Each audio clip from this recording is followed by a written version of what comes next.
الناس اللي كتعاني من نزلة البرد، الكحة، بحال كاين عندنا العطس الشديد، سيل الأنف، صداع الراس أو الشقيقة اللي كتسبب لنا الصداع الراس، الحمى، الألم مفاصل.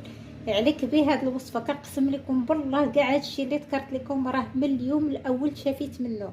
شوفوا أنا كنحلف لكم، ما كنحلفش لكم غير هكاك، وصفة لي رائعة، وصفة لي مجربة. كنتمنى تدخلوا القناة باش تحضروا هاد الوصفه وتتم تشاركوها مع الناس اللي كتعرفوا وليكم الاجر.